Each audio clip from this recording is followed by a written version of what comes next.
In the land of Uz, there lived a man unlike any other. His name was Job, blameless, upright, a man who feared God and turned away from evil. He was a man blessed beyond measure, with a large family, vast herds, and great wealth. But Job's true treasure wasn't his earthly possessions. It was his heart for God. Job was not only faithful in prosperity, he was faithful in worship. He would rise early in the morning and offer sacrifices, praying continually, not just for himself, but even for his children. He understood that every good thing came from God, and he honored him with a devoted heart. But beyond what Job could see, a conversation was taking place in heaven, one that would change everything. The angels presented themselves before God, and among them came Satan. God asked him, "Have you considered my servant Job? There is none like him on the earth, a blameless and upright man."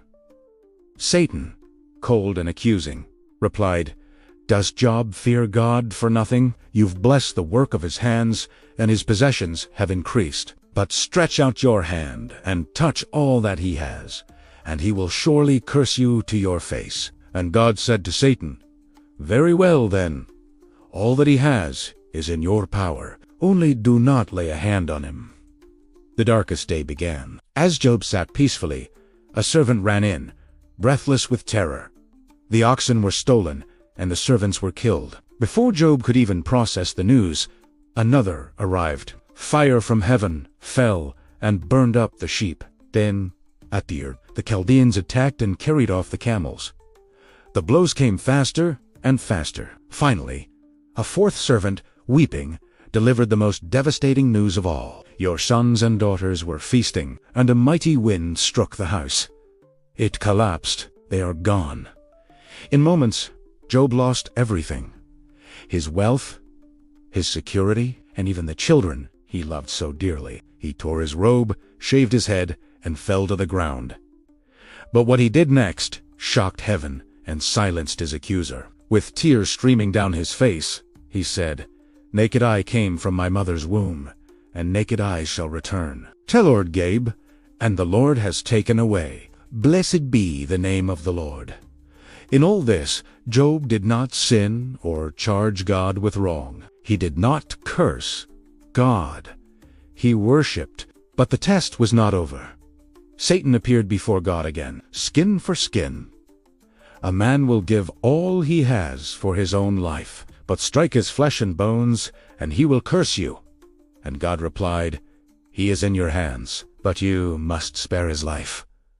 So Satan went out and afflicted Job with painful sores, from the soles of his feet to the crown of his head. As Job sat in ashes, scraping his skin with a piece of broken pottery, Aben, his wife, in her despair, cried out, "Curse God and die!" But Job, weak yet firm in his faith, replied, "Shall we accept good from God and not trouble?" Even in agony, Job held tightly to God. His 3 friends arrived to comfort him, but when they saw the depth of his suffering, they were speechless. They simply sat with him in silence for 7 days and 7 nights, unable to comprehend the pain so deep. In the long middle of his pain, Job did not pretend it was small. He poured out his soul, crying out under the night sky, asking the questions every human heart asks in suffering. Why? How long?